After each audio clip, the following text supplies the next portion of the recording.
Kuwait के मंगाव शहर में 6 मंजिला इमारत में भीषण आग लग गई और इसमें 49 लोगों की मौत हो गई। 40 इनमें से भारतीय हैं। मौके से 90 भारतीयों को बचाया गया, 30 भारतीय घायल हुए हैं। जान गंवाने वाले 40 मृतकों में 21 तो केरल के रहने वाले बताए जा रहे हैं। केरल सरकार ने मृतकों के परिजनों को 5-5 लाख रुपए और घायलों को 1-1 लाख रुपए मुआवजा देने का ऐलान किया है। राज्य के स्वास्थ्य मंत्री वीणा जॉर्ज भी कुवैत जाएंगी। एक बड़े एनआरआई बिजनेसमैन यूसुफ अली ने भी मृतकों के परिजनों को 5-5 लाख रुपए देने का ऐलान किया है। विदेश राज्य मंत्री कीर्तिवर्धन सिंह राहत उपायों की और शवों को भारत लाने के लिए कुवैत गए हुए हैं।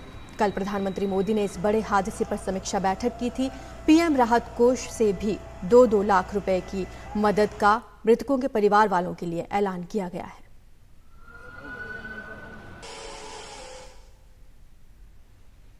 विदेश राज्य मंत्री कीर्तिवर्धन सिंह ने बताया कि कुछ शव बुरी तरह से जल गए हैं, जिसके चलते डीएनए जांच चल रही है।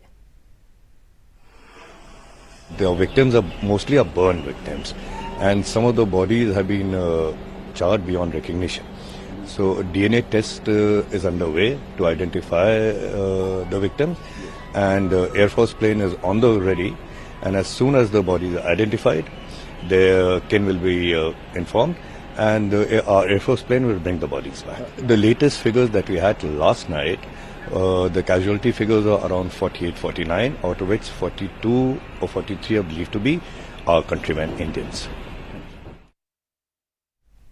ज्यादा जानकारी के लिए हमारे सीनियर एडिटर जुड़ रहे हैं, कादम्बिनी शर्मा जुड़ चुके हैं हमारे साथ। कादम्बिनी, चुनौतियां बहुत हैं क्योंकि जैसा कि विदेश राज्य मंत्री ने भी बताया, इतने बुरे तरीके से जल चुके हैं शव कि डीएनए से ही अब पहचान हो पाएगी। जी बिल्कुल, चुनौतियां जो हैं कई फ्रंट पर हैं। असल में अगर देखा जाए तो पहली बात तो ये है कि वहां पर जो अस्पतालों में भर्ती हैं उनको पूरी तरह से मदद पहुंचाई जाए, जो भी असिस्टेंस हो सकता है वो किया जाए। दूसरी चुनौती ये है कि जो जिनकी मृत्यु हुई है इस हादसे में, करीब 42-43 बता रहे हैं विदेश राज्य मंत्री केवी सिंह, जो वहां पर पीएम के निर्देश पर पहुंचे हैं, जो सीनियर अफसर वहां पर पहुंचे हैं, तो उनकी डीएनए टेस्टिंग होगी, तभी आइडेंटिफाई हो सकेंगे और तभी वापस अपने अपने परिवारों को उनके जो अवशेष हैं वो पहुंचाए जा सकेंगे। ये एक बड़ा चैलेंज है निश्चित तौर पर। और तीसरी बात जो कि शायद लॉन्ग टर्म है लेकिन बहुत जरूरी है कि वहां पर आखिर जो भारत से जो कामगार जाते हैं वो किन हालात में रहते हैं, क्योंकि कल से लेकर आज तक जो भी वहां से बयान आए हैं, चाहे वहां के इंटीरियर मिनिस्टर हों या डिफेंस मिनिस्टर हों या फिर फायर सेफ्टी के अधिकारी हों, सबका ये कहना है कि उस एक इमारत में जहां पर उससे काफी कम लोगों की जगह थी, वहां पर करीब 200 वर्कर जो हैं वो वहां रह रहे थे। हमने पहले भी देखा है कि वहां के हालात रहने के काफी ठीक नहीं है, बहुत क्रैम्प स्पेस में बहुत ज्यादा लोग वहां पर रहते हैं।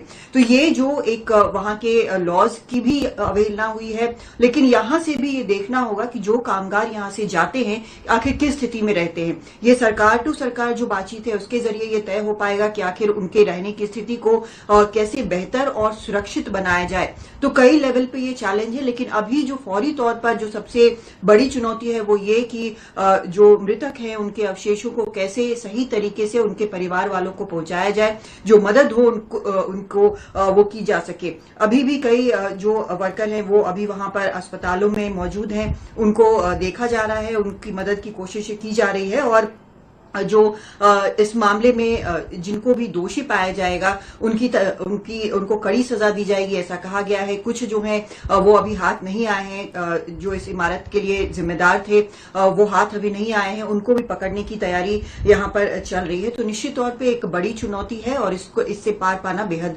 जरूरी है। आरजू, शुक्रिया आपका कादम्बिनी, इस तमाम जानकारी के लिए। तो फिलहाल वहां पर मौजूद हैं विदेश राज्य मंत्री, जो स्थिति का जायजा ले रहे हैं और परिवार वालों के लिए भी हेल्पलाइन नंबर जारी कर दिए गए हैं। तमाम स्थिति को वहां पर कंट्रोल करने की कोशिशें जारी हैं।